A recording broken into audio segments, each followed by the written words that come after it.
Morning, everybody. Today is Thursday, March 13, 2025. We're here for a work session, and if we could all please rise for the Pledge of Allegiance. I pledge allegiance to the flag of the United States of America and to the republic for which it stands, one nation, under God, indivisible, with liberty and justice for all. I thought you wanted to pick somebody from the audience to me. I looked. I couldn't find anybody. What we're going to do is, again, we're starting at 9 today because we're going to executive session first, and we're going to be discussing, under legal, matters surrounding the possible sale of real property with MERRIFIELD, Thomas, and HURLEY, and matters surrounding acquisition of real property, PRUDENTI, HURLEY, and Thomas.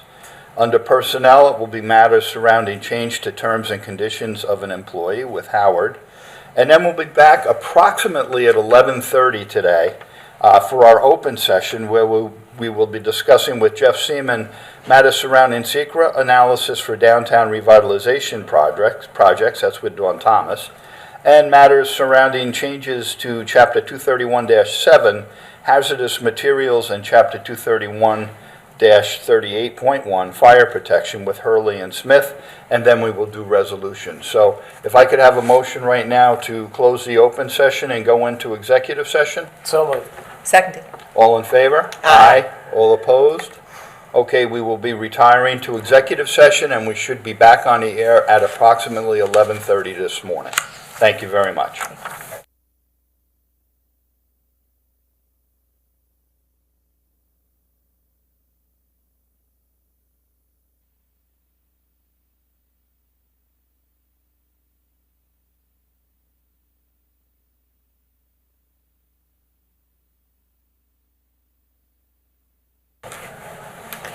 Okay, welcome back, everybody. We are here live now for our open session of our work session. And in a moment, we're going to discuss matters with Jeff Seeman, matters surrounding SEQRA analysis for downtown revitalization projects with Dawn Thomas. And then we're going to do matters surrounding changes to Chapter 231-7, hazardous materials, and Chapter 231, fire protection with Hurley and Smith. We have a couple comments or notes to make, Ward? Okay, yes. This Saturday, March 15th at 1 o'clock is the East End Emerald Society Jamesport Parade. So there's still time to register if you'd like to march in the parade or walk in the parade. And we hope to see everybody there. 1 o'clock sharp, Saturday, March 15th. And that's down on the main road in Jamesport. Very good. I think it's the 10th annual. Is it? I thought that's what they said the other day, no? Has it been 10 already? It's 11. It's 11. Oh. Cool. It's a great parade. Glad to have it. Denise? Yes, I just wanted to inform the public that the Park and Recreation Committee has obtained free skate nights for the residents at the ice rink. It's Saturday, March 20th from 4:30 to 6 p.m. and also Sunday, March 30th from 10:30 a.m. to noon. And also on April 15th, that wonderful day, from 11:30 a.m. to 1:30 p.m. The kids are off that week for the registration. Just sign up with the Park and Recreation Committee for the free skates. Also, I just wanted to let everybody know that the seniors have a bowling night. This is also with the Park and Recreation Committee on March 20th. It's $45 a person from 12 to 2 p.m. and it's bowling at the All-Star. All-Star Bowling. Okay, thank you very much. Very good. Everybody good? Mm-hmm. Okay. All right, let's move on to Jeff Seeman, matters surrounding SEQRA analysis for downtown revitalization projects. We just have a small switch. Fire marshals want to go first, Jeff's okay to. Okay. Okay, we're gonna swap things out. We're gonna have the fire marshals go first. Matters surrounding changes to Chapter 231-7, hazardous materials, and Chapter 231 through 38.1, fire protection, Hurley and Smith. Or Howard and Smith. And Lee. All right, so we're just trying to clean up our code a little bit. We wanted to change the definition of hazardous materials and what we can reimburse for. With the addition to battery energy storage facilities and all this new technology, EV cars, we feel that we want to elaborate on the definition to include those items. And also I added in there radioactive materials to cover us with that too. What this does, the fire department goes saying hazardous materials incident, they call for a hazmat team, which is our staff in the town of Southampton's fire marshals. We have the ability to build back on our resources for, we know with these battery energy storage facilities, we could be there for days.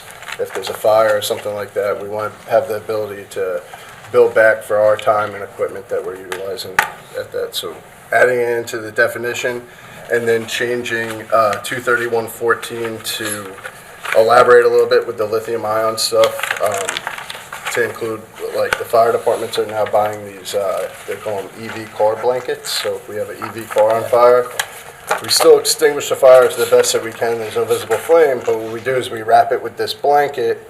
It prevents the reignition, and then we can get the car wherever it needs to go. But they're like a one-time use blanket, and they cost a lot of money, so we want to be able to build back the car insurance or whatever so that we can replace that for the fire service. Smart. That's for the definitions. Liam will explain a little bit the fixed extinguishing code. He helped draft it. So back in 2015, the fixed extinguishing for flammable liquid fueling stations, gas stations, was in the New York State Code. For the State Code Committee decided to remove it at that time in the 2015 rewrite. Many municipalities on Long Island have put this code back into their town code because we see it as important to public safety. We've seen them where they've extinguished car fires here in our town. So we're just basically taking what the state code used to have in it and put it back in the town code to just ensure that all of those systems are maintained and any new gas stations that are built still has that fire protection. So it's basically the same exact wordage that was in the fire code back then, state fire code. We're just putting it into our town code under a separate section. Okay. It's just to ensure the safety at our gas stations and stuff like that. Upstate New York, it's a little different. There's a gas station, there's nothing else around. Right. In our town, we have these gas stations, our commercial corridor, there's exposures. We feel having this in the code will help us so that if there is a fire, fixed extinguishing system operates 9 times out of 10, puts the fire out before we even get there. Especially what just happened at that gas station with that whole incident with Yeah, the truck, yeah. right? Yep, exactly. Which one, Wade River? No, it was the- We had a gasoline Yeah. tanker catch on fire at a gas station. Luckily, they removed it from the gas station, but we still had an issue We with just it. had a fire at the gas station in Wade River. Did you? Okay. Truck fire. We did good. All right, nice. Just for a second, and I found this interesting, I don't know how many people know this, about your hazmat team and who combines with, you combine with Southampton for that. But you could be used anywhere on the East End? Yeah, so we have MOUs with Town of Southampton and Town of Brookhaven. So we're actually just starting to do some training with Town of Brookhaven, something we've never done before. They have a little bit more advanced technology and stuff. Southampton's getting there also. We've been beefing up our hazmat team. But we can be utilized for both teams. Eventually, I'd like to have our own town hazmat team. It's just trying to find the personnel to be recognized. Yeah. That's great. It's a good thing that the way it's set up right now, that, because I remember at the emergency meeting we had out in Southold. Yeah. You were talking about that, and Southold doesn't have that. They don't have anything, yeah. So, good. Good job. All right. Okay, well, thank you, fellas. Yep. We appreciate it. Great day. And you two, both of you, and all of the volunteer men and women of the fire departments that responded to West Hampton, incredible job, incredible job. That could have so been the 95 wildfire all over again. Yeah, I think technology in the fire service has come a long way since 1995. We have the drones. The Air National Guard played a pretty big role with their Bambi buckets getting Blackout water. helicopters Yeah. drop the water. Yeah. That's pretty awesome. They did a good job of quickly containing it. Awesome job. Yeah, it could have been way worse. Awesome job. Thank you so much. Thank you. Okay, now we will have Jeff Seeman, matters surrounding SEQRA analysis for downtown revitalization projects. I see Mr. Matt Charters, our planner, coming up, and Heather Trojanowski coming up, and Jeff Seeman. Dawn should be on the way. We're doing them on our way down. Good morning. Good morning, everybody. How are you? Good, how are you? It's good to see you. Good to see everybody too. Happy spring. Yes. Yeah, for sure. I'm glad you have your green on. Oh, yes, I'm ready. Anyone have the Guinness ready? That's right, we should. Okay, you want to lead us off, Jeff? Sure. And I know this was a very comprehensive project, so. Yes, thank you. And to start off, I'd like to thank both or among the members of the Town Attorney's Office, Planning Department, and CDA for all of the input that they provided, especially their review. I use them as my second voice to pick up on any of the strategies, approaches, or assessments that I've conducted, and we shared a lot of good feedback on this project. As you all know, it encompasses what we want to describe as the whole action, which would be all of the projects. But understandably, they're all in different stages of development. Some are more advanced than others, both from the design standpoint, even perhaps from funding sources. So that made the review a little bit more complicated because I'm looking at how all these components fit together and whether or not their development creates any adverse impacts, both collectively and independently. So that began to set a stage where I could go deep dive into the areas south of Main Street, along the riverfront, where, and I think this is sometimes overlooked, we're always looking at this from a development and revitalization standpoint. But the real thrust here is the flood mitigation program. So as I analyzed the part one of the EAF and get into part two, where you try to determine whether the impacts are going to be significant enough to warrant a full environmental impact statement and a positive declaration, because that would be required under the type 1 action, probably would have taken us to the generic environmental impact statement stages. However, the more I looked at it, when you weigh the benefits of the resiliency that's going to be created by flood mitigation, when you look at the social and economic benefits of that program, under SEQRA, even if you did an EIS and you did a finding statement, any adverse impact would be weighed against the benefits of that flood mitigation thrust. So I came to the conclusion that even though I independently and collectively looked for an adverse impact, I really could not reveal one. We're looking at a revitalization area that's already developed. It's basically urbanized. It's predominantly parking lot. We're not removing vegetation. We're not changing any historic facilities. So as I go through the checklist, I keep coming up with virtually no impact or very low impact, based on the information that was available. As I said earlier, these projects are in different variations of development. So we propose this as a phased development project. And under SEQRA, you're allowed to go ahead as a lead agency and proceed with your determination of significance. And I'll use the word segmentation lightly here. There is a justification for segmenting the review on the later phases. So what we've incorporated into the determination of significance is an approach that allows a second review on those later projects. What's important about that is that the earlier projects actually trigger the later projects to take place. And if you can't start the early projects, you never get to the second project or the third. So we did receive some comments on the part one of the EAF. We've made a response to those comments as thorough as they would be in a full EIS review. So those have been addressed. They came from interested parties. not from involved agencies. We've received no input from the involved agencies. And I think what's unique here is this board has a very unique position that I've, in 30 years, never experienced in a review. You are the governing body for the water district, for the parking district, for the sewer district. You're the lead agency. You're the site plan review authority because we're in an urban renewal area. You are the sponsor for the projects. You are also the applicant and eventually the funding source as the conduit for these projects. So you have complete control over everything that will transpire here, even in the later stages.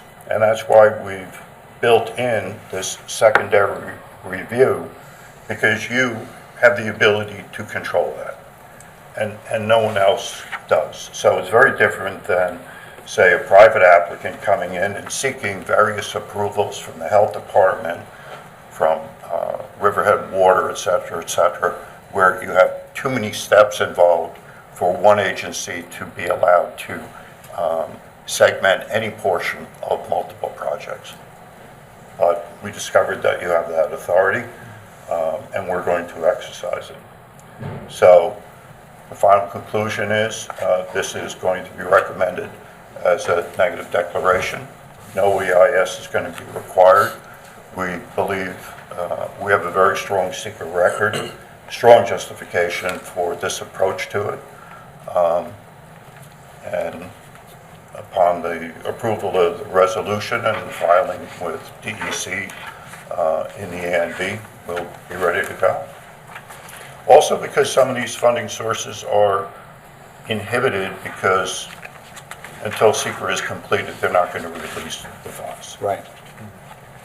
Jeff, we need another question. We talk about later projects because this is the second time that I'm concerned about the parking garage on the north side, and that it's taking up. How many stories is that, or is it this part of the later project? It's described as probably a minimum two-story, 509, 13 Yeah. parking spaces. 504? Four. Okay, so that's just under 200 additional spaces. My question is because somebody had called me, a business, and said, did you see the parking lot design? And I said, no. They said it's on your website. I couldn't find it. They sent me the link. And it's not going up, it's going across, or? It is not designed at all yet. That's what that's But why it's on I'm the asking website. Dawn. It's just sized, it's not designed. So how it's depicted here doesn't mean it's going from one end to the other. Correct. Okay. The- We should there's pull it a- off the website then, because it was confusing to me. Well, there's a fundamental layout that we used as a conceptual design that was provided, because you're also realigning First Street there to sort of straighten all of that, Yeah. that complexity out. And that actually provides sort of a secondary conduit, not only to get to the garage, but also if you wanted to bypass anything on Main Street, you could do that from Roanoke through First, which is probably the way it once was until it became parking. And we will be doing probably, at a minimum, we're going to do a traffic study as we get deeper into the design elements, a lot of visual impact analyses for that, landscaping plans to shield the garage. So yes, that's why we're taking this approach. But it is included in the whole. In the overall. Apple, Got it, yes. okay. Dawn, is there anything you want to add? Okay. Yeah, this was nice to get this done. I know a lot went into this. Thank you. You had a lot of avenues and areas to look at to put this together as one project, so to speak. Yes. And the way you did it, I like the way you did it with the phases, and that helps us. That helps us understand it better, too. Well, thank you for the challenge. I think in 30 years, this is certainly up in the top 3 complexities, and surprisingly resulting in a neg deck at this stage, because believe me, I tried desperately to look for some trigger and I can't find it. Again, the balancing, which is really what SEQRA is asking you to do. It's not to inhibit projects, it's to balance them. Flood mitigation and revitalization in a blighted area is crucial. Absolutely. So Wonderful. I think we're off to a good start. Good. Board, do you have any questions? No? Okay. Okay, and we'll be back, with the other Yep. projects as time permits. Absolutely. Thank you. Thanks, Thank Ann. you very much. Thank you. Thank you. We'll see you at the next town board meeting. Yes, sir. Okay, thank you. Okay, that brings us up to resolutions.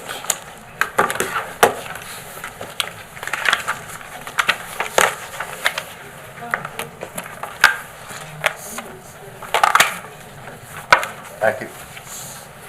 Thank you, Jeff.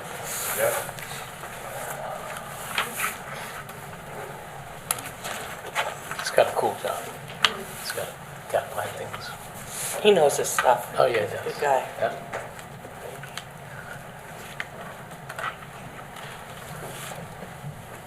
Oh, We have our chief of staff, Yeah, wow. Debbie Burkowski, going to be doing resolutions with us today. Guest appearance. let's see if I can do as good a job as You want Devin some lip does. gloss? Huh? Want some lip gloss? Debbie, make sure the mic is right where you need it to be. I think you can hear me. Yes. Ah, Yeah. Great. Okay. Resolution number 1, Highway Department Budget Transfer. Would you like to take over? I mean, you have your notes, so, I didn't want the residents and town board waiting, so I stepped right in here. Thanks for jumping in. That's You great. got it. All right. Nice work. Okay. So we're up to resolution number 2, right? Yes. Capital project number 12503, Wading River Highway Building, fund balance transfer. Resolution number 3 authorizes the supervisor to execute agreement with Rayner Group for highway building project. This is, of course, the building up in Wading River that the highway department so desperately needs. We're finally going to get that going, and they'll be able to keep their equipment indoors instead of outdoors and being ruined by the elements. And thank you to the highway superintendent and the water district And the superintendent yes, who are working together together beautifully on this. Resolution number 4 authorizes transfer of fixed assets. The 2 Ford Explorers from the police department that will go into our fleet use for different departments here at Town Hall. Number 5, public interest order approving a capital improvement for the proposed electrical upgrades at plant number 7, Riverhead Water District, project number 16. Number 6, authorizes employee attendance at fire investigator class. Number 7, authorizes attendance at seminar. This is a seminar for one of our fire marshals to go to that's, the cost is entirely covered by FEMA, Right. which is nice. Number 8, ratifies the amendment of a portion of Resolution 2025-17 adopted on 1/7/25 to correct the rate of a call-in recreation aid.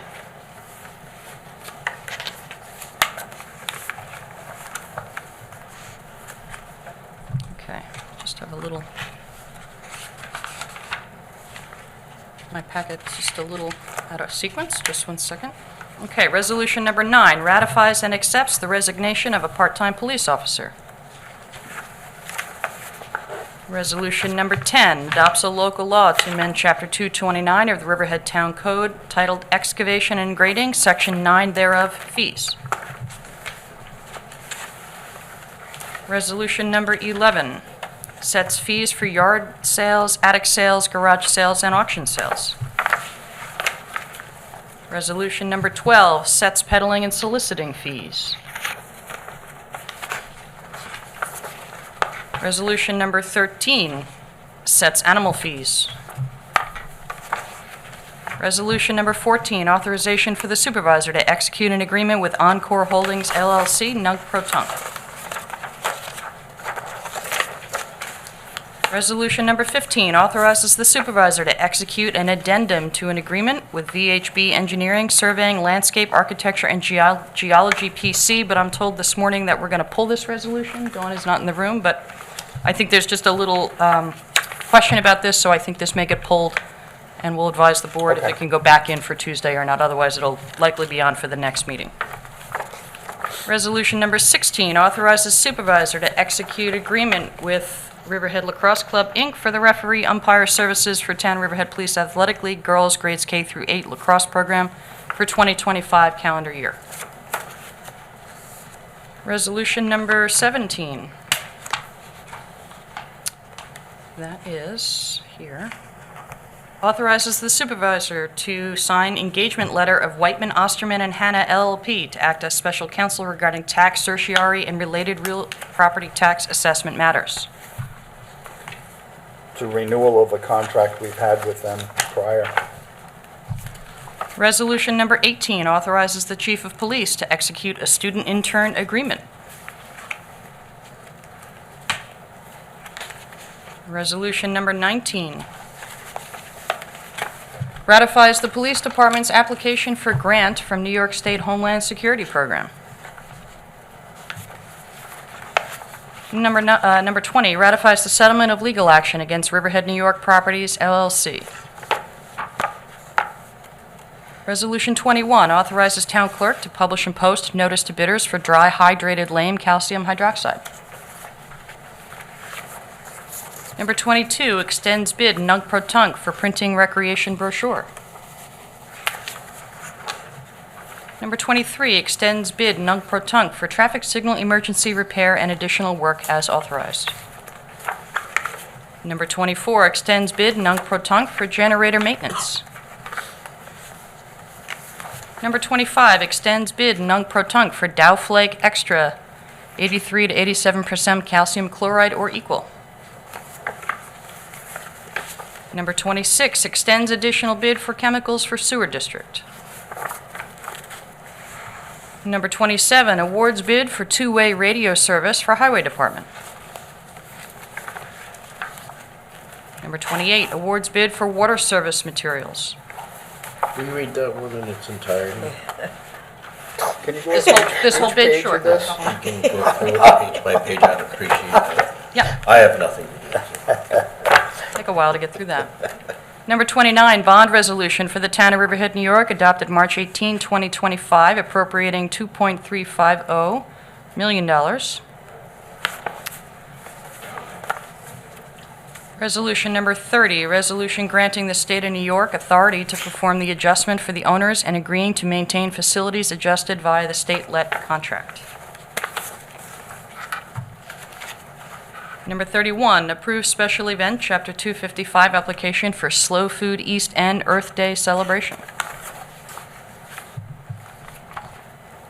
Number 32, approve special event, Chapter 255 application for Riverhead Rotary Charity Plant Sale. You know spring is around the corner. Number 33, approve special event, Chapter 255 application for the American Cancer Society Making Strides Against Cancer of Eastern Long Island Walk. Number 34, approve special event, Chapter 255 application for Chicken Kids LLC consignment event. Number 35, pays the bills. Number 36, authorizes the supervisor to execute a license agreement with Suffolk County Council of Boy Scouts of America to utilize runway at EPCAL. Number 37, assumes lead agency and issues negative declaration pursuant to SEQRA for Town of Riverhead downtown revitalization projects.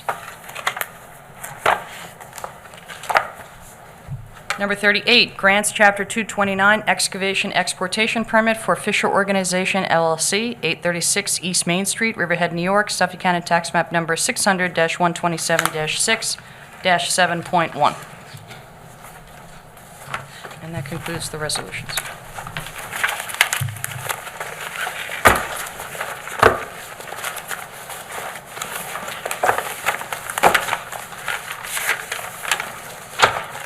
Okay, that completes our open session for our work session today. We went for executive session earlier, but we still have one more matter to take care of, and that's a matter of personnel, matters surrounding change to terms and conditions of an employee. It'll be with Town Attorney Howard. Can I have a motion to close open session and go into executive session? So moved. Seconded. All in favor? Aye. All opposed? Okay, we are closed in open session. Everybody have a great St. Patty's Day weekend.